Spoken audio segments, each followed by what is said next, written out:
Good morning, dears. Welcome back. I am Sitara, your social science teacher.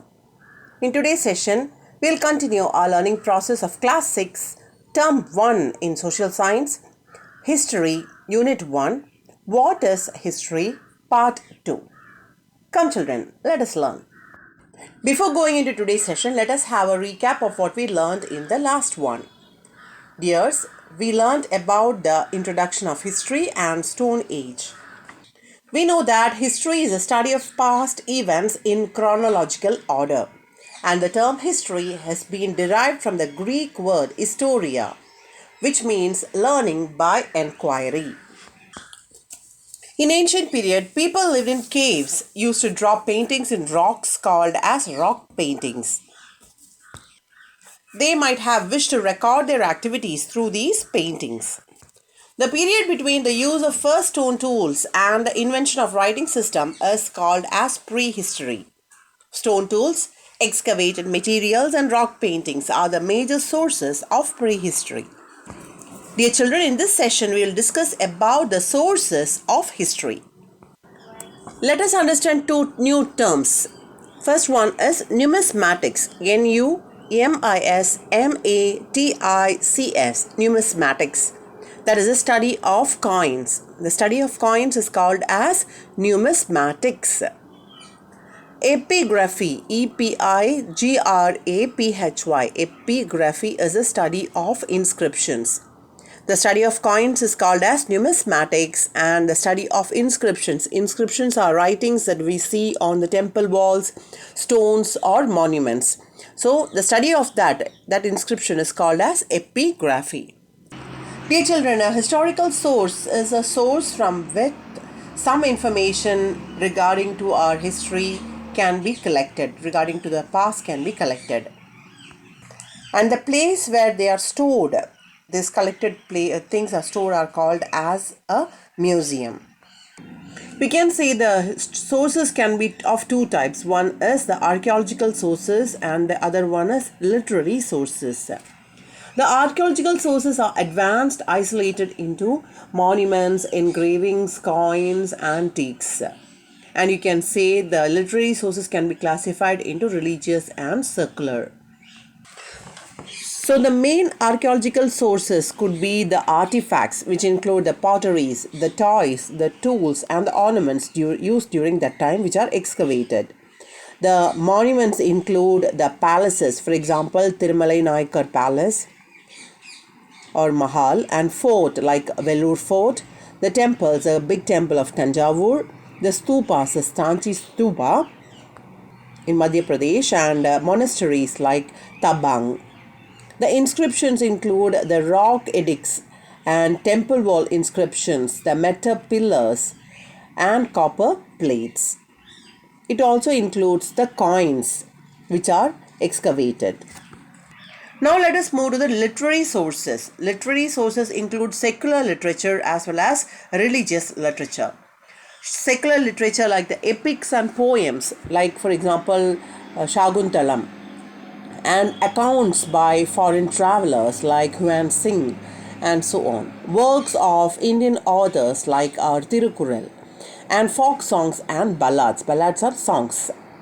And religious literature includes epics like our epic Ramayana and Mahabharata, as well as devotional literature like Devaram, Nalayira Divya Prabandham, and Tiruvasagam. So from all these sources, we can gather information about the history. The map you see shows some of the major Indian excavated sites.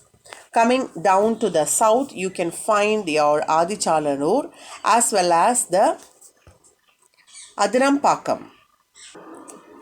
On the side, you can find the legend or the key, which has Paleolithic, Neolithic, Bronze Age, and Iron Age. So we can say that Adichanlanur got Iron Age excavated things, and Adirampakam has got the Paleolithic excavation things.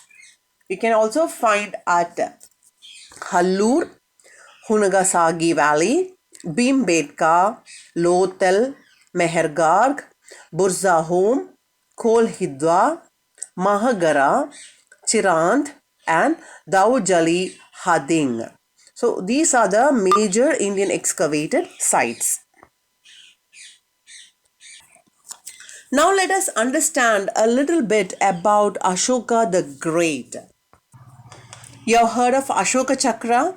Yes, in Indian tricolor we have Ashoka Chakra with 24 spokes, and it is taken from the pillar at Sarnath, which became the national emblem. That is, the great Indian king Ashoka had his teachings and works engraved on rocks and pillars. And these are the carvings which are the oldest original text from India. Now let us learn about him. Ashoka was the most famous ancient Indian ruler who was responsible for spreading Buddhism throughout India. He was the most powerful emperor of the Mauryan dynasty. Ashoka spent years fighting to conquer an area called Kalinga.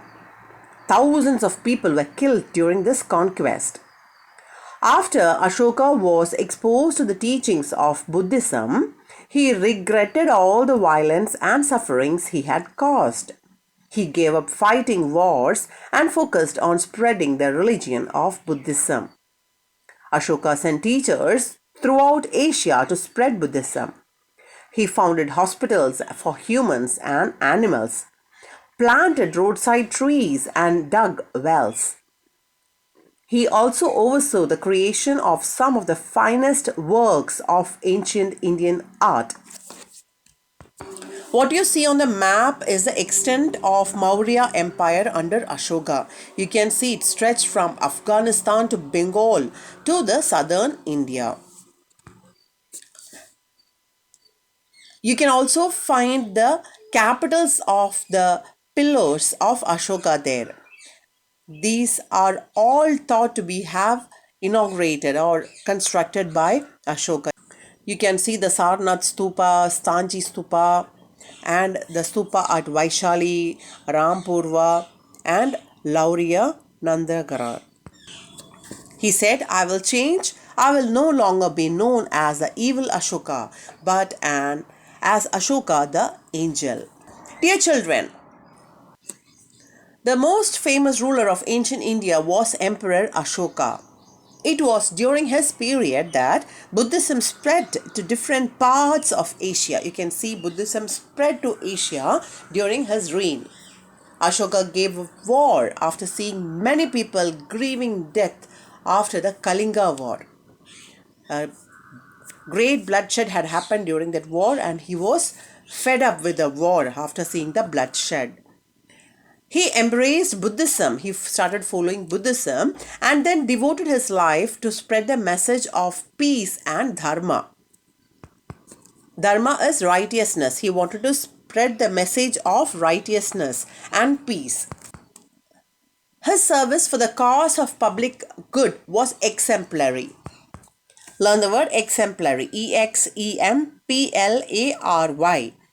That is serving as a model. Very good. Desirable model. He was the first ruler to give up war after victory. He won the battle, but still he gave up war. He didn't want to fight anymore. He was the first to build hospitals for animals. He cared for the people as well as even for the animals. He was the first to lay roads. Ashoka Chakra with the 24 spokes in our national flag was taken from the Sarnath pillar of Ashoka. So you can see the Sarnath pillar there from which the Ashoka Chakra is taken, which is our national symbol. Even though Emperor Ashoka was great, his greatness had been unknown until 19th century. We did not know much about this king until 19th century. The material evidence provided by William Jones, James Persnep, and Alexander Cunningham revealed the greatness of Emperor Ashoka. So the people like William Jones, James Persnep, and Alexander Cunningham revealed the greatness of Emperor Ashoka. They provided evidence that such a great king existed in India, lived in India, and ruled India. Based on these accounts from their listing out, Charles Allen, another man, wrote a book titled The Search for the India's Lost Emperor, which provided a comprehensive account of Ashoka. Comprehensive, Comprehensive. Comprehensive is complete account of Ashoka. So, Charles Allen's book, The Search for the India's Lost Emperor, gives a detailed explanation account of Ashoka. Many researchers made thereafter brought Ashoka's glorious rule to light. These inscriptions were observed on the rocks, Sanchi Stupa and Sarnath Pillar and helped to understand the greatness of Ashoka to the world. So from their findings, from their research work, we come to know about the mighty Emperor Ashoka. Dear children, the picture you see is that of Sanchi Stupa. Sanchi is a Buddhist complex on a hilltop at Sanchi, a state of Madhya Pradesh. The Great Stupa at Sanchi is one of the oldest stone structures in India. It is commissioned by the Mauryan Emperor Ashoka. It is believed to house the ashes of Buddha, who founded the Buddhism. Now, one can understand the importance of historical research. But for the efforts of scholars, the greatness of Emperor Ashoka would not have come to light. Now, mother is asking Tamilini, dear child, do you know what proto-history is? You know what is proto-history? Tamilini says, that is a period between prehistory and history. Yes, that is right. It is a period between prehistory and history. The period for which records and writings are available but not yet deciphered is called proto-history. Learn the word deciphered. D-E-C-I-P-H-E-R-E-D, deciphered. The period for which records in writing are available but not yet deciphered or decoded or understood is called proto-history. Today, we are leading a safe life with all modern equipment. Our life nowadays is a luxurious life. We need not worry. We have got a roof over our head and food to eat. But our ancestors did not live in such a safe environment. There might have been chances of wild animals entering their caves. They would have had the chances that people during a rainfall, wild animals will be coming into their caves for safety, for protection, or they were even to attack.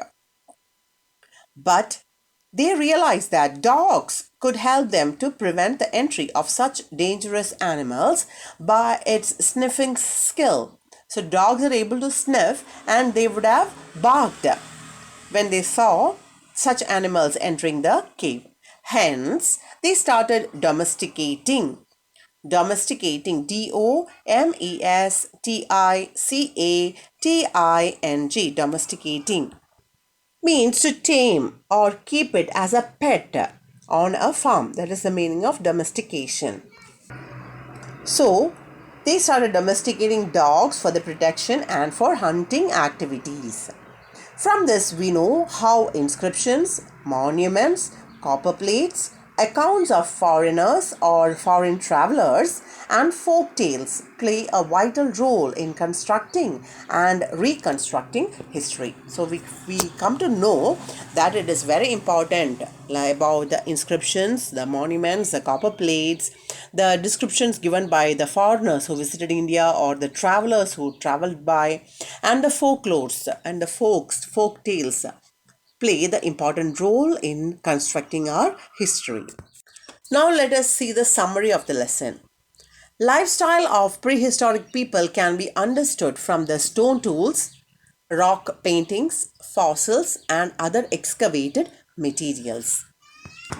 Children, you know that fossils are the remains of plants and animals that lived long ago. So we can understand about the lifestyle of prehistoric people from the stone tools, their rock paintings, their fossils, and other excavated materials. Protohistory is a period between prehistory and history. Protohistory is a period between prehistory and history. Early humans domesticated dogs for their protection and hunting activities. The first animal to be domesticated was dog. The mighty Emperor Ashoka followed the path of peace and dharma. Dharma is righteousness. Ashoka Chakra with 24 spokes in our national flag was taken from the Sarnath pillar of Ashoka. Now let us go through the glossary. Sources, S-O-U-R-C-E-S, sources, a place, person, text or object from which some data can be obtained. Ancestor, A-N-C-E-S-T-O-R, ancestor is a person related to you who lived a long time ago. Dharma, D-H-A-R-M-A, dharma is righteousness. R-I-G-H-T-E-O-U-S-N-E-S-S, righteousness. Monument, M-O-N-U-M-E-N-T, monument is a statue, building or other structure built by a notable person. Inscription, I-N-S-C-R-I-P-T-I-O-N, inscription is written records engraved on stones, pillars, clay or copper tablets, caves and walls of temples. Historian, H-I-S-T-O-R-I-A-N, historian is a person who excelled in history. Worksheet time. Worksheet number 2. Roman number 1, fill in the blanks. Question number 1. Dash is the father of history.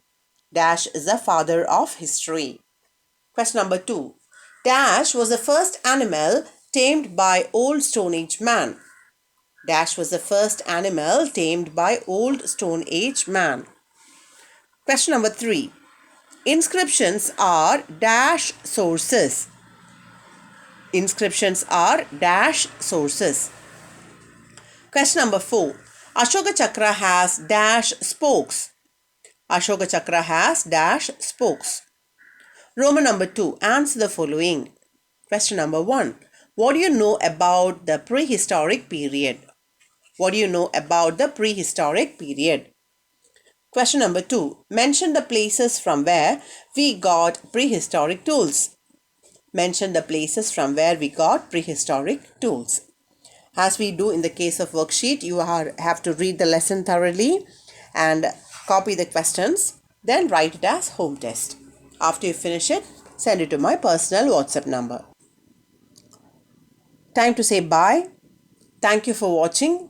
For more videos, you could always visit our channel. Thank you. Stay blessed.